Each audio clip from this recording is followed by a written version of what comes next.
السلام علیکم ورحمۃ اللہ وبرکاتہ۔ اعوذ باللہ من الشیطان الرجیم، بسم اللہ الرحمن الرحیم۔ قال الملأ الذین کفروا من قومه انا لنراک فی سفاہۃ وانا لنظنک من الکاذبین۔ قال یا قوم لیس بی سفاہۃ ولکنی رسول من رب العالمین، ابلغکم رسالات ربی وانا لکم ناصح امین۔ أَوَعَجِبْتُمْ أَنْ جَاءَكُمْ ذِكْرٌ مِّن رَّبِّكُمْ عَلَى رَجُلٍ مِّنكُمْ لِيُنذِرَكُمْ وَاذْكُرُوا إِذْ جَعَلَكُمْ خُلَفَاءَ مِن بَعْدِ قَوْمِ نُوحٍ وَزَادَكُمْ فِي الْخَلْقِ بَسْطَةً فَاذْكُرُوا آلاءَ اللَّهِ لَعَلَّكُمْ تُفْلِحُونَ۔ محترم سامعین کرام، سورۃ الاعراف سورہ نمبر 7 اور اسی صورت سے ابھی آپ کے سامنے آیت نمبر 66 سے لے کر آیت نمبر 69 تک، یعنی 66 نمبر کی آیت کریمہ سے لے کر 69 نمبر کی آیت کریمہ تک آپ کے سامنے تلاوت کی گئی۔ محترم سامعین کرام، آپ کو یاد ہوگا کل کے درس میں ہم نے سیدنا ہود علیہ السلام اور ان کی قوم عاد کے بارے میں کچھ باتیں بیان کی تھی۔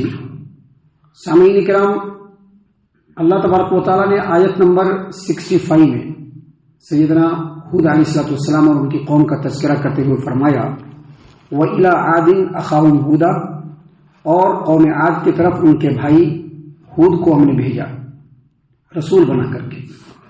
قال، سیدنا ہود علیہ السلام جب اپنی قوم کے اندر آئے تو یاد رکھیے، کوئی بھی نبی جب نبی بن کر کے اپنی قوم کے اندر آئے تو اپنے قوم کے لوگوں کو سب سے پہلے توحید کی دعوت دی۔ اس سے یہ پتہ چلتا ہے کہ کبھی بھی جب آدمی اپنی دعوت کا آغاز کرے تو پہلے لوگوں کے عقیدوں کو درست کرنے کی کوشش کرے، کیونکہ اعمال یہ عقیدے کو مضبوط کرنے کے لیے ہوتا ہے، اور عقیدہ یہ اصل میں انسان کے دین کی اساس اور بنیاد ہوتی ہے۔ اگر عقیدہ صحیح نہیں ہے، انسان کتنا بھی اعمال کر لے، کتنے بھی عملوں کو انجام دے لے، عقیدے کے نہ ہوتے ہوئے وہ اعمال کسی بھی اعتبار سے اللہ کی بارگاہ میں قابل قبول نہیں ہوں گے۔ اسی لیے جو بھی نبی آئے سب سے پہلے انہوں نے اپنی امت کے لوگوں کو یہ حکم دیا کہ میری امت کے لوگوں ایک اللہ کی عبادت کرو، کیونکہ اللہ تبارک و تعالیٰ کے علاوہ تمہارا کوئی معبود نہیں۔ بالکل اسی طرح سے سیدنا ہود علیہ السلام جب اپنی قوم کے اندر آئے تو انہوں نے کہا، یا قوم اعبدوا اللہ، اے میرے قوم کے لوگوں اس اللہ کی عبادت کرو، ما لکم من الہ غیرہ، جس کے علاوہ تمہارا کوئی معبود نہیں۔ یہ بات اس لیے کہتے تھے پیغمبر نبی، اس لیے کہتے تھے کیونکہ ان کی قوم کے اندر لوگ ایک اللہ کی عبادت نہیں کرتے تھے، ایک اللہ کو چھوڑ کر کے دیوی دیوتاؤں کی بھی پوجا کرتے تھے، مٹی اور پتھر کے بتوں کی بھی پوجا کرتے تھے، بزرگوں سے بھی عقیدت رکھتے تھے، ولیوں سے بھی بہت قریب تھے، اور علماء کی بھی پرستش کرتے تھے، علماء کی بھی پوجا کرتے تھے۔ پوجا کرتے تھے کیا مطلب؟ علماء جو بولے بس وہیں پہ گر گئے، یہ علماء ہمارے دل کو لگ رہا ہے نا، بس یہ جیسا بولے گے وہ صحیح کریں گے، اب چاہے ان کی بات قرآن کے مطابق ہو کہ نہ ہو، حدیث کے مطابق ہو کہ نہ ہو۔ سامعین کرام، ہم آپ کو بتلا دیں کہ جو بیماریاں پچھلی قوم کے اندر پائی جاتی تھی وہ بیماری آج اس امت کے اندر بھی ہے۔ آج اس امت میں بہت سارے ایسے مسلمانوں کو دیکھیں گے آپ جو مندروں کے سامنے چلے جاتے ہیں اور وہاں جا کر کے بہت ساری چیزیں مانگتے ہیں۔ بہت سارے مسلمانوں کو آپ دیکھیں گے، آپ اپنے علاقوں میں دیکھ لیجئے، آپ کو مل جائیں گے ایسے مسلمان جو کہیں گے کہ ہم اللہ کو ایک مانتے ہیں لیکن مندروں کے سامنے بھی جائیں گے، اور بہت سارے ایسے مسلمان ہیں جو ولیوں بزرگوں کی اتنی زیادہ عقیدت رکھیں گے کہ ان کے سامنے جھکنے کے لیے تیار، ان سے مانگنے کے لیے تیار، ان سے یہ عقیدہ رکھتے ہیں کہ اللہ کے مقابلے میں اللہ کے ساتھ یہ بھی ہیں، یہ جیسا بولیں گے اللہ کر دیں گے۔ اور اس امت کے اندر ایسے لوگ بھی ہیں جو علماء کی پرستش بھی کرتے ہیں۔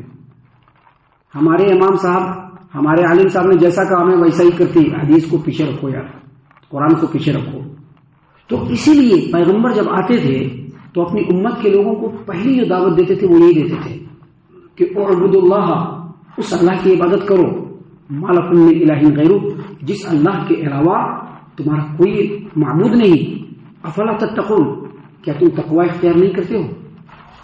جب یہ بات ہود علیہ السلام نے اپنی قوم کے اندر کہا تو دیکھیے قوم کے لوگوں نے کیا جواب دیا. قوم کے لوگوں نے کہا, اللہ تبارک و تعالیٰ نے فرمایا قال الملأ الذین کفروا من قومہ. جیسے ہی ہود علیہ السلام نے قوم عاد کے اندر یہ بات رکھی تو اس قوم کے جو بڑے بڑے سردار تھے, کیونکہ سردار آگے بڑھتے ہیں بولنے کے لیے, باقی جو پیچھے ہوتے ہیں وہ بھیڑ ہوتی ہے, جیسا سردار بولے گا ویسے ہی کریں گے. سردار بولے گا یہ اچھا ہے, یہ اچھا ہے. سردار بولے گا یہ گمراہ ہے تو یہ گمراہ ہے. قوم کے بڑے لوگوں نے کہہ دیا کہ یہ جو لوگ ہیں نا یہ گمراہ ہے, تو سب لوگ کہے گا یہ گمراہ ہے, یہ مسلمان نہیں ہے. ویسے ہی جب انہوں نے کہا تو قوم کے لوگ آگے بڑھے فوراً, جو قوم کے سردار تھے, جو بڑے بڑے لوگ تھے, جو چودھری صاحب لوگ تھے, ذمہ دار ٹائپ کے لوگ تھے, وہ آگے بڑھے. اللہ فرماتے ہیں قال الملأ الذین کفروا من قومہ, ان کے قوم کے کافروں میں سے جو بڑے بڑے سرداران تھے وہ آگے بڑھے اور ہود علیہ السلام کو ڈائریکٹ ٹارگٹ کر کے کہا انا لنراک فی سفاہۃ, ہم تم کو بیوقوف سمجھتے ہیں, تم بڑے بیوقوف ہو, اور وَإِنَّا لَنَظُنُّكَ مِنَ الْكَاذِبِينَ, اور ہمارا یہ یقین ہے کہ تم بالکل جھوٹ بات کر رہے ہو. تم قرآن کی بات کیجیے, لوگ کہے گا جھوٹا ہے, گمراہ کر رہا ہے لوگوں. بڑے بڑے لوگ پہلے کہیں گے, اس کے بعد ان کے پیچھے کے جو چھوٹے چھوٹے لوگ رہیں گے سماج کے, وہ بھی سمجھیں گے کہ یہ بڑا گمراہ ہے, اس کے قریب مت جانا, اس کے پاس مت جانا, اس کی بات مت سننا, اس کو سلام مت کرنا, اس کے سلام کا جواب مت دینا. ایسا بھی کرتے ہیں لوگ, ایسا بھی کرتے ہیں لوگ جو صراط مستقیم سے ہٹے ہوئے لوگ ہوتے ہیں. محترم سامعین کرام, ان کے قوم کے بڑے بڑے سرداروں اور ذمہ داروں نے کہا کہ ہم تم کو بیوقوفی میں پا رہے ہیں اور ہم تم کو یقین سمجھتے ہیں کہ تم جھوٹے ہو.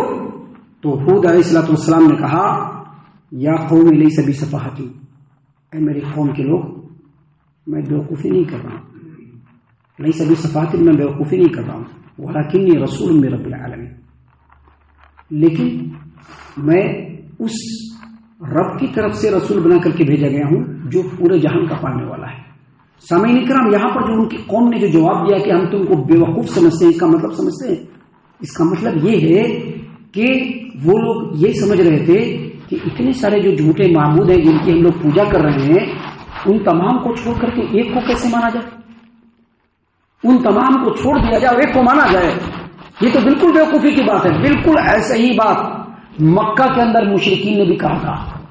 جب نبی صلی اللہ علیہ وسلم نے کہا کہ ایک اللہ تبارک و تعالیٰ کی عبادت کرو, لا الہ الا اللہ کہہ دو, کامیاب ہو جاؤ گے, تو فوراً مکہ کے جو بڑے بڑے سرداران تھے, اللہ تعالیٰ نے قرآن کریم میں اس چیز کو واضح کیا ہے. سورہ سعد اٹھائیے, آیت نمبر 5 اٹھائیے, سورہ سعد, سورہ یاسین ہے, اس کے بعد سورۃ الصافات ہے, اس کے بعد سورہ سعد ہے.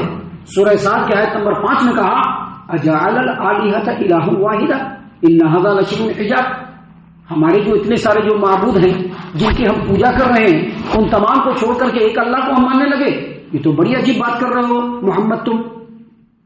ویسے ہی ان لوگوں نے کہا کہ ہم اتنے سارے معبودوں کو چھوڑ کر آئے ہوئے تمہارے کہنے پر ایک اللہ کی عبادت کرنے لگے, ہم تو تم کو بیوقوف سمجھتے, تم بیوقوفی والی بات کر رہے ہو اور ہم کو یقین ہے کہ تم جھوٹے ہو. تو ہود علیہ السلام نے فوراً کہا کہ اے میری قوم کے لوگوں, میں بیوقوف نہیں ہوں, بلکہ میں رب العالمین کی طرف سے رسول ہوں تمہارے لیے. کیونکہ جب پالنے والا وہ ہے تو یہ جھوٹے معبودوں کی عبادت کیوں؟ پالنے والا کون ہے؟ وہ ہے, پھر ان جھوٹے معبودوں کی عبادت کیوں؟ یہ بیوقوفی نہیں ہے, یہ تو ہم تم کو عقل کی بات بتلا رہے ہیں. آگے مزید کہا ابلغکم رسالات ربی وانا لکم ناصح امین, میں اپنے رب کی رسالت کے پیغام کو تم تک پہنچا رہا ہوں اور میں تمہارے لیے خیر خواہ ہوں. اصل میں جو انبیاء ہوتے ہیں نا, ان کی یہ صفت ہوتی ہے کہ وہ لوگوں کے خیر خواہ ہوتے ہیں. اب انبیاء جب لوگوں کے خیر خواہ ہوتے ہیں اور اللہ کا پیغام لوگوں تک پہنچانے والے ہوتے ہیں, تو نبی صلی اللہ علیہ وسلم بھی اللہ کا پیغام لوگوں تک پہنچانے والے اور لوگوں کے خیر خواہ. اس سے یہ بات سمجھ میں آتی ہے کہ دنیا کے اندر نبی کے جانے کے بعد صلی اللہ علیہ وسلم جو علماء کرام ہیں ان کے اندر بھی یہ صفت ہونی چاہیے. ابھی علماء کرام کے اندر یہ صفت نہیں ہے. علماء کرام کے اندر صفت کیا ہے؟ بہت سارے علماء کرام, الحمدللہ دنیا میں بہت سارے علماء کرام ایسے ہیں جو اللہ کا پیغام ہی لوگوں تک پہنچا رہے ہیں, اور بہت سارے علماء کرام ایسے ہیں جو لوگوں کے خیر خواہ ہیں, لیکن انہی میں کچھ ایسے بھی علماء کرام ہیں جو لوگوں کو خوش کرنے میں لگے رہتے ہیں. ان کا کام اللہ کا پیغام لوگوں تک پہنچانا نہیں ہوتا ہے. ان کا کام لوگوں کی بھلائی نہیں، بس اپنی بھلائی چاہنا ہوتا ہے. ہماری کیسے بھلائی ہوتا ہے؟ ہماری گدی بچے رہنی چاہیے. ہم کو جو گدی ملا ہوا ہے، پوسٹ جو ملا ہوا، پوسٹ نہیں جانا چاہیے. ابھی پوسٹ کیسے نہیں جائے گا؟ لوگ خوش رہیں گے تو پوسٹ نہیں جائے گا. جو اللہ تبارک و تعالیٰ سے ڈرنے والے علماء کرام ہوتے ہیں، جو اللہ کو راضی کرنے والے علماء کرام ہوتے ہیں، ان کو لوگوں کی رضامندی کی فکر نہیں ہوتی ہے. وہ لوگوں کی رضامندی کے پیچھے نہیں بھاگتے ہیں، بلکہ وہ اپنے منصب اور ذمہ داری کو سمجھتے ہیں کہ ان کی ذمہ داری یہ ہے کہ وہ اللہ کے پیغام کو لوگوں تک پہنچائیں، اللہ کے پیغام کو لوگوں تک پہنچائیں، لوگوں کی خیر خواہی کریں. اور لوگوں کی خیر خواہی یہ ہے کہ دنیا میں چاہے وہ جیسے بھی رہے، اللہ ان کو مقدر کر کے رکھا ہے، لیکن آخرت میں ان کو جنت ملنی چاہیے. آخرت میں وہ اللہ کی ناراضگی کی شکار نہ ہو، تب جا کر کے لوگوں کی خیر خواہی ہوگی. اسی لیے سیدنا ہود علیہ السلام نے کہا کہ میں تم لوگوں کے پاس اپنی رب کے رسالت کے پیغام کو پہنچا رہا ہوں اور میں تمہارے لیے خیر خواہ ہوں. مزید آگے کہا اوعجبتم ان جاءکم ذکر من ربکم علی رجل منکم لینذرکم، کیا تم اس بات سے تعجب کرتے ہو کہ تمہیں میں سے ایک آدمی کے ذریعے سے اللہ تبارک و تعالیٰ کا پیغام تم تک پہنچ رہا ہے؟ کیا اس کے لیے تم جو ہے بہت زیادہ جو ہے تعجب کر رہے ہو؟ تعجب مت کرو. جو بھی رسول آئے ہیں وہ انسان ہی آئے ہیں، اپنی قوم میں سے ہی آئے ہیں. نبی آئے کہاں ہے؟ مکہ کے اندر آئے، اسی قوم میں سے تھے صلی اللہ علیہ وسلم.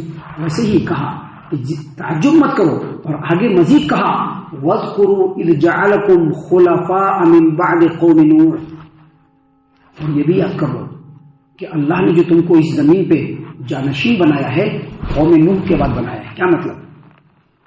قوم نوح نے بھی نوح کی بات کو جھٹلایا تھا، قوم نوح نے بھی نوح کی بات کو جھٹلایا، نوح کی بات کا انکار کیا، تو کیا ہوا؟